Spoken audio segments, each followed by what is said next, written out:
Hi everybody, and welcome back.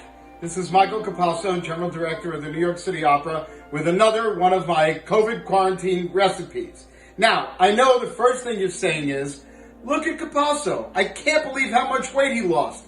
That's because the camera puts on like 45 to 50 pounds, but I actually have lost weight. The other thing you're saying is, what's with the sideburns? The answer is this.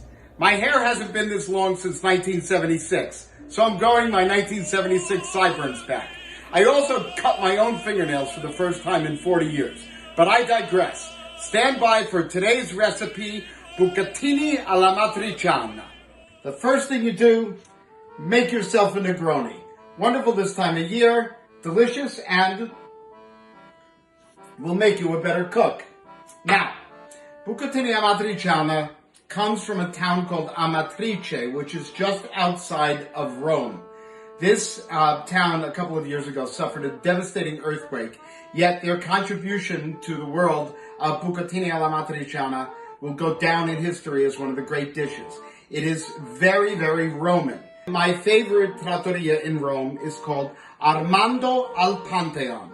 And if you're standing in front of the Pantheon and you look ahead to your left, on the corner, you'll see this little restaurant that has maybe a dozen tables. I promise you, eating there will change your life. This dish is relatively simple. Olive oil, onion, guanciale. Guanciale is a pig's cheek. Difficult to find, except in specialty stores. You can substitute pancetta, you can even substitute American bacon, but do yourself a favor, go and find guanciale. Italian tomatoes, black pepper, red pepper, salt, and at the end, a little basil and cheese. That's it. Very, very simple. Put on a pot of water in the pasta pot. Don't add salt yet. Never, ever, ever add oil. The guanciale you have diced up like this. Not too thin, like me. Add a little olive oil and begin to render it down. Black pepper, little red pepper. After a minute or two, don't let that guanciale get too crispy. Add the onion. Get the onion in, give it a little zhuzh, and wait for the onions to become translucent. While that's happening, wash your hands again. Not because it's COVID, because when you're cooking, you need to wash your hands and keep the pinky ring clean. So, onions, guanciale are ready. Time to enter the tomatoes. Take them, squeeze them with your hand to break them up. Don't worry if they are not totally broken up. They're going to cook a little bit. Although this is a faster sauce than the Sunday sauce we made last week. This is going to cook up pretty quickly.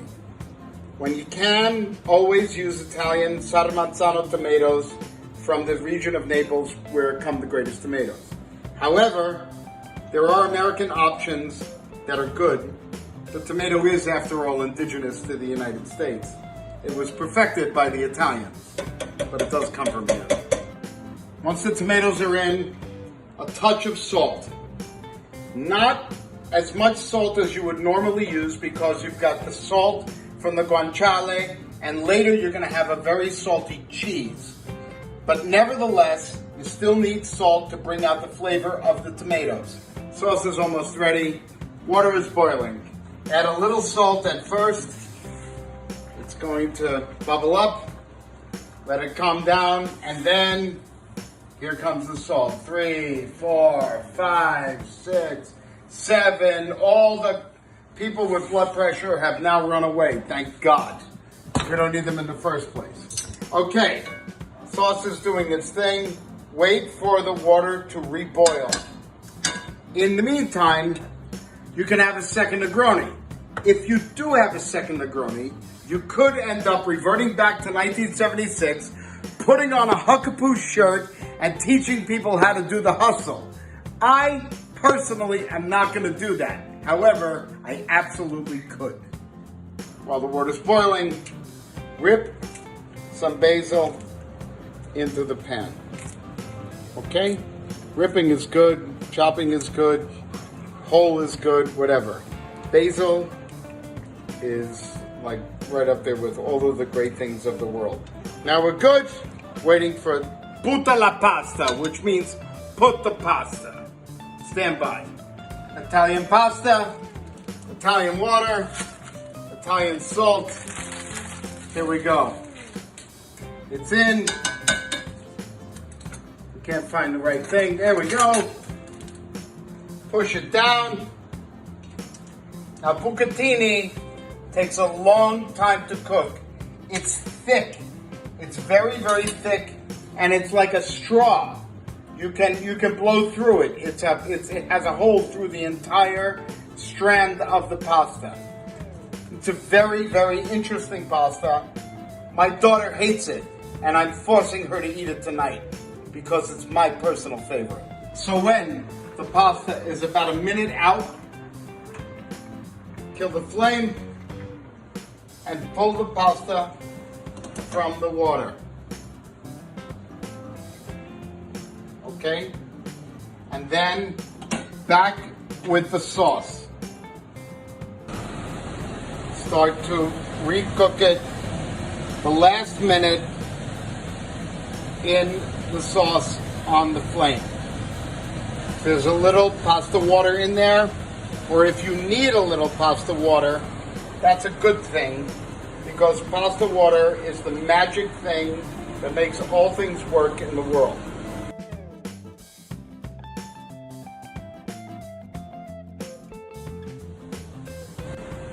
Now we serve. On the plate, you can give it a little like fancy chef spin. You can give it the little, I don't care about that fancy chef spin, I care about the flavor. Put it on the plate, bring it to the table, and you put pecorino romano, okay? A little cheese, maybe a lot of cheese, depends on what you like. But it's Romano cheese. This is a Roman dish. You put pecorino romano. Parmigiano, greatest cheese in the world. You use it for other dishes. For this, you use pecorino romano. Okay? Thank you all very much. See you next week. I hope I can get to a fish market that I can make a fish pasta.